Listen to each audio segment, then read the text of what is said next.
ஆண்டவராகிய இயேசு கிறிஸ்துவின் நாமத்தினாலே இயேசுவுடன் இன்று என்ற இந்த நிகழ்ச்சியை பார்த்து கொண்டிருக்கிற வாலிப பிள்ளைகளுக்கு வாழ்த்துக்களை தெரிவித்துக் கொள்கிறேன். இன்றைக்கும் நாம் பார்க்க போற காரியம் என்ன அப்படின்னா, கர்த்தருடைய கண்கள் அப்படின்ற தலைப்பின் கீழே பார்க்க போகிறோம். இந்த நாட்கள்ல வாலிப பிள்ளைகளுக்கு நிறைய கொஸ்டின் வருது. சில பிள்ளைங்க என்ன சொல்றாங்கன்னா, அக்கா கடவுள்னு ஒருத்தர் இருக்காராக்கா, ஏசப்பாக்கு கண்ணு இருக்காக்கா, ஏசப்பா என் கஷ்டத்தெல்லாம் பார்க்கிறாரா, எங்க குடும்பத்துல எவ்வளோ கஷ்டம் தெரியுமா, எங்க குடும்பத்துல எங்க அப்பா எவ்வளோ எங்களை டார்ச்சர் பண்றாரு, குடிச்சிட்டு வந்து எங்க அம்மாவை அடிக்கிறாரு, எப்பயும் சண்டை தான் எங்க வீட்டுல கடன் பிரச்சனைகளால நிறைய பேர் எங்களை தொந்தரவு பண்றாங்க, எங்க குடும்பத்துல எவ்வளோ கஷ்டம், எங்க வீட்டுல எவ்வளோ வியாதி, நாங்க எவ்வளோதான் ஜெபம் பண்றோம், சர்ச்சுக்கு போறோம், அழுகுறோம், புலம்புறோம், ஆனா எங்களுக்கு ஒரு முடிவே இல்லைக்கா, எங்க வாழ்க்கை இப்படியே முடிஞ்சிருமா, நான் எவ்வளோதான் ஜெபம் பண்ணேன், நான் எவ்வளோதான் உத்தமமா இருக்கேன், எவ்வளோதான் கண்ணீர் வடிக்கக்கா, ஏசப்பா என்னை பார்த்துக்கிட்டு தான் இருக்காரா அப்படின்னு சொல்லி நீங்க நினைக்கலாம். சில நாட்களுக்கு முன்பாக ஒரு வாலிப பிள்ளையை நான் பார்த்தேன். அவங்க பேரண்ட்ஸ் வந்து 20 வயசுலயே அரேஞ்ச் மேரேஜ் பண்ணி கொடுத்துட்டாங்க. அப்போ அந்த பொண்ணு வந்து ஸ்டேட்டஸ்லாம் வைப்பாங்க. இன்னைக்கு எங்க ஹஸ்பண்ட் இங்கே என்னை கூட்டிட்டு போனாங்க, நான் வந்து ரொம்ப சந்தோஷமா இருக்கு, இதெல்லாம் வாங்கி கொடுத்தாங்கன்னு அவங்க வாங்கி கொடுத்ததெல்லாம் ஃபோட்டோ எடுத்து ஸ்டேட்டஸ்ல வைப்பாங்க. அப்போ நான் பார்க்கும்போதெல்லாம் சரி பரவாயில்ல, நான் பிள்ளை நல்ல சந்தோஷமா இருக்கு அப்படின்னு சொல்லிட்டு இருந்தது. அப்போ ஒரு நாள் என்ன ஆச்சு அப்படின்னா, சில மாசங்கள் கடந்தது. அப்போ வச்சிருந்தா அழுகிற மாதிரி ஒரு படம் வச்சு, என் வாழ்க்கை இவ்வளோதான் கஷ்டம், என் வாழ்க்கையெல்லாம் கஷ்டம், கண்ணீர் தான், இதுக்கு முடிவே இல்லையா அப்படின்னு சொல்லி ஒரு சோகமான ஒரு ஸ்டேட்டஸ் வச்சுருந்தாங்க. அப்போ வந்து நான் அந்த பொண்ணுக்கு கால் பண்ணி கேட்டேன், பாப்பா என்னாச்சு, என்ன சந்தோஷமாக தானே எப்பயும் ஸ்டேட்டஸ் வைப்பேன், ஏன் இன்னைக்கு அழுகிற மாதிரி ஸ்டேட்டஸ் வச்சா, என்னாச்சு உனக்கு அப்படின்னு சொல்லி கேட்கும்போது, அந்த பொண்ணு சொன்ன காரியம், அந்த பொண்ணு வாலிப பிரயாயத்தில் ஏசப்பாவை ஏற்றுக்கொண்டுச்சு. அவங்க குடும்பத்தில் எல்லாரும் ரட்சிக்கப்படலை, அந்த பொண்ணு தான் ரட்சிக்கப்பட்டிருக்கு, ஜெபம் பண்ணுற பிள்ளை தான். ஆனால் குடும்பத்தில் அவங்க சொன்ன காரணத்துக்காண்டி கல்யாணம் பண்ணிக்கிட்டாங்க. அப்போ அந்த பொண்ணு சொன்னது, அக்கா ஏசப்பாக்கு கண்ணு இருக்காக்கா அப்படின்னு கேட்டா. ஏன்பா ஏன் இப்படி சொல்ற அப்படின்னு கேட்கும்போது சொன்னாங்க, அந்த பொண்ணு என்ன சொன்னாங்க அப்படின்னா, அக்கா நான் நான் கல்யாணம் பண்ண நாள்லேருந்து இந்நாள் வரைக்கும் எனக்கு கண்ணீர் தான்க்கா இருக்கு. ஒருவேளை நான் வெளியே சிரிக்கிற மாதிரி நான் இது பண்ணலாம், ஆனால் என் கணவர் என்னை டெய்லி கொடுமைப்படுத்துறாங்கக்கா, டெய்லி குடிக்கிறாங்கக்கா, குடிச்சிட்டு வந்து என் கூட சண்டை போடுறாங்க, என்னை அடிக்கிறாங்க, என்னை கொடுமைப்படுத்துறாங்கக்கா, நான் என்னக்கா பண்ணேன், என் பெற்றோருக்கு கீழ்ப்படிச்சு தானக்கா நான் செய்கிறேன், ஏன் எனக்கு என் வாழ்க்கையில் இந்த கண்ணீரை ஆண்டவர் அனுமதிச்சாரு, ஆண்டவர் கண்ணே இல்லைக்கா அப்படின்னு சொன்னாங்க. ஆனால் அப்போ நான் அந்த பிள்ளையை பார்த்து சொன்னேன், பாப்பா இது வந்து முடிவு கிடையாது, நீ ஜெபம் பண்ணு, கண்டிப்பா உன் வாழ்க்கை மாறும், உன் கண்ணீரை ஆண்டவர் பார்க்கிறாரு அப்படின்னு சொன்னேன். ஆனா அந்த பிள்ளை ஒத்துக்கொள்ளவே இல்லை. இல்லக்கா நான் ஜெபம் பண்ணி எனக்கு தோல்விதான்க்கா, எனக்கு வேணாக்கா அப்படின்னு சொல்லிட்டா. அப்போ நான் அந்த பொண்ணுக்காக அந்நேரம் ஜெபம் பண்ணோம். ஜெபம் பண்ணி அந்த பொண்ணுக்கு நான் அந்த நேரத்தில் ஜெபம் பண்ணேன், கண்டிப்பாக உன் கண்ணீர் மாறும், நீ கவலைப்படாதன்னு சொன்னேன். சில நாட்களுக்கு பின்பாக அந்த பொண்ணை பார்க்க ஒரு ஆண்டவர் கிருபை செய்தார். அப்போ அந்த பொண்ணு சொன்னது என்னன்னா, அக்கா இப்போ என் வாழ்க்கை சந்தோஷமா இருக்கு, என் கணவர் வந்து இப்போ குடிக்கிறது இல்லை, என் கூட நல்லா பேசுறாரு, நான் டிவோர்ஸ் பண்ணலான்னு ஒரு முடிவில் இருந்தேன், ஆனால் என் வாழ்க்கை எப்படியோ மாறிடுச்சுக்கா, என் கண்ணீர்லாம் மாறிடுச்சு, ஒரு வருஷமா நான் ரொம்ப கஷ்டப்பட்டேன், இப்போ என் வாழ்க்கை அப்படி இல்லை அப்படின்னு சொல்லி அந்த பொண்ணு சொன்னாங்க.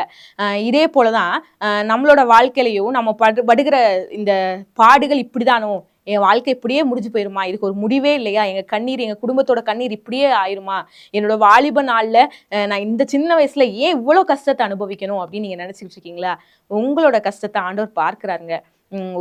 நடந்த ஒரு சம்பவத்தை நான் சொல்றேன். ஒரு மலைப்பகுதி, அந்த கிராமத்துல ஒரு வயசான ஒரு விசுவாசி ஒரு ஐயா இருந்தாங்க. அவங்க வந்து ரொம்ப வயது கூடுனதுனால ரொம்ப நோய்வாய்ப்பட்டு படுத்தே இருந்தாங்க. அப்போ அவங்கள பார்க்கறதுக்கு சுற்றி ஆள் இல்லை. அதனால பக்கத்துல இருந்து ஒரு கிராமத்துல இருந்து ஒரு மிஷனரி ஃபேமிலி வந்து அவங்கள பார்க்க போனாங்க. கார்ல போனாங்க. அது ரொம்ப மலைப்பாங்கான இடம்ன்றதுனால ரொம்ப கரடு முரடா தான் இருந்துச்சு. அதுலயே போனாங்க. அப்போ கொஞ்சம் இருட்டுனதுனால என்ன ஆச்சுன்னா, திடீர்னு ஒரே ஒரு யானை, ஒரு பெரிய யானை வந்து அவங்கள தாக்க ஆரம்பிச்சிருச்சான். அப்போ அவங்களுக்கு என்ன செய்யறதுனே தெரியலையாம். அவங்க வந்து ஒரு நல்ல காரியத்துக்கு தான் போறாங்க. ஆனா அவங்களால என்ன செய்யறதுனே தெரியலையாம். அவங்க சொன்ன ஒரே வார்த்தை என்னன்னா, ஏசப்பா எங்களை காப்பாத்துங்க, ஏசப்பா எங்களை காப்பாத்துங்கன்னு கத்த தான் ஆரம்பிச்சாங்களாம். கொஞ்ச நேரத்துல அந்த யானை என்ன செஞ்சுச்சா, அந்த காரோட லைட்டை உடைக்க ஆரம்பிச்சிருச்சான். உடைச்சோன்னே அந்த லைட்டு அமர்ந்துருச்சான். அந்த உடஞ்சி அமர்ந்தோன்னே அந்த யானை என்ன நினைச்சிச்சோ என்னன்னு தெரியல, ஒருவேளை அதை ஒரு மிருகமா நினைச்சு அது செத்து போச்சுன்னு நினைச்சா என்னன்னு தெரியல, உடனே அதை விட்டுட்டு அந்த லைட்டை ஆஃப் பண்ண உடனே அந்த யானை அவங்களை விட்டுட்டு போயிடுச்சான். அப்புறம் கொஞ்ச நேரம் கழிச்சு அவங்க அந்த வண்டியை எடுத்துட்டு அப்படியே கிராமத்துக்குள்ள போனாங்களாம். இது வந்து உண்மையான நடந்த ஒரு சம்பவம். ஒருவேளை இதே போல இந்த சுச்சுவேஷனை போலதான் என் வாழ்க்கையில சுற்றி இருட்டா இருக்கு, என்னை ஒரு பெரிய பயங்கரமான ஒரு ஆபத்து என்னை தாக்குது, எனக்கு என்ன செய்யறதுனே தெரியல, ஒருவேளை செத்துடலாமா, என் வாழ்க்கை இப்படியே முடிஞ்சு போயிருமா, நான் இதுக்கு மேல என்னோட வாழ்க்கை துளிர்க்காதா, என்னோட வாழ்க்கை நல்லா இருக்காதா அப்படின்னு நினைச்சு நீங்க இதுதான் முடிவோ அப்படின்னு நீங்க நினைச்சுக்கிட்டு இருக்கலாம். அன்பு கண்மணி பிள்ளைகளே, இதுவும் முடிவு கிடையாது. வசனம் இவ்வாறு சொல்லுகிறது, தம்மை பற்றி உத்தம இருதயத்தோடு இருப்பவர்களுக்கு தம்முடைய வல்லமையை விளங்க பண்ணும்படி கர்த்தருடைய கண்கள் பூமி எங்கும் உலாவிக் கொண்டிருக்கிறது அப்படின்னு சொல்லியிருக்கு. அதே போல இன்னொரு வசனம் இருக்கு, கர்த்தருடைய கண்களுக்கு மறைவானவைகள் ஒன்றும் இல்லை. ஒருவேளை நீங்க படுகிற கஷ்டத்தை மனுஷங்க பார்க்காம இருக்கலாங்க. மனுஷனோட கண்ணுக்கு தெரியாமலே உங்க உள்ளத்திலேயே வர கஷ்டம் இருக்கலாம். என் குடும்பத்துல இவ்வளவு பிரச்சனையே, என் மனசுல இவ்வளவு பாரமா இருக்கே, நம்ம செத்துடலாமோ, நம்ம இது பண்ணிடலாமோ, அது பண்ணிக்கலாமோ, என் வாழ்க்கை முடிவு இவ்வளவுதானோ அப்படின்னு நினைச்சுக்கிட்டு இருக்கலாம். ஆனா உங்களை காண்கிற ஒரு கர்த்தர் இருக்கிறார். அவரோட கண்கள் உங்களை பார்த்துக்கிட்டே தாங்க இருக்கு. கண்ணை உண்டாக்கினவர் காணாரோ, காதை உண்டாக்கினவர் கேளாரோன்னு வசனம் இருக்கு. ஒருவேளை என் வாழ்க்கை முடிஞ்சு போச்சு, என்னை பார்க்க யாருமே இல்லை அப்படின்னு சொல்லி நினைக்கிறீங்களா? வாலிப பிள்ளைங்களே, உங்க வாழ்க்கை முடியல. இது உங்களோட வாழ்க்கைக்கு எண்டே கிடையாது. ஏசப்பா உங்க வாழ்க்கையில வந்துட்டா, ஏசப்பா உங்களோட இருக்கும்போது அது புதிய துவக்கமா தான் இருக்கும். இந்த புதிய வருடத்துல கூட ஏசப்பாக்கு உங்க வாழ்க்கையை ஒப்பு கொடுங்க. ஏசப்பா, என் கஷ்டத்தை நீங்க பார்க்கிறீங்கன்னு நான் நம்புறேன், என் வாழ்க்கையை மாற்றுங்கன்னு சொல்லி நம்பிக்கையா இருங்க. உங்க நம்பிக்கையை ஒரு நாள் கண்டிப்பாக உங்க நம்பிக்கை வீண் போகாது, நிச்சயமாகவே முடிவு உண்டு என்று ஆண்டவர் சொல்லுகிறார். உங்க வாழ்க்கையில ஆண்டவர் புதிய வாழ்க்கையை உங்களுக்கு தருவார், புதிய துவக்கத்தை ஆண்டவர் தருவார். உங்க வாழ்க்கை இப்படியே இருந்து விடாது. ஆண்டோட கண்கள் உங்களை பார்த்து கொண்டே இருக்கு. கண்டிப்பாக உங்களுக்கு உதவி தேடி வரும். நாம் ஜெபிப்போமா? எங்களை அதிகமாய் நேசித்து வழிநடத்துகிற அன்பின் பரலோக பிதாவே, இந்த நல்ல நாளுக்காக நன்றியோடு ஸ்தோத்தரிக்கிறோம், துதிக்கிறோம். இந்த நேரத்திலையும் இயேசப்பா, நீங்க எங்களை பார்த்து கொண்டே இருக்கிறீங்க, உடைய கண்கள் எங்களை பார்த்து கொண்டே இருக்குதுன்னு சொல்லி நாங்க பார்த்தோம்.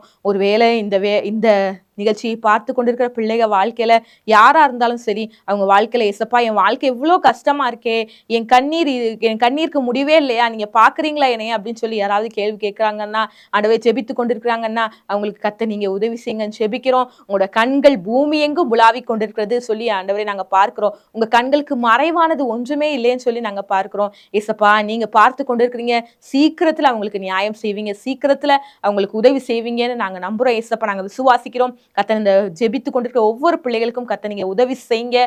கத்த நீர் பெரிய காரியங்களை செய்யுங்க. இயேசுவின் நாமத்தில் ஜெபிக்கிறோம் நல்ல பிதாவே, ஆமேன்.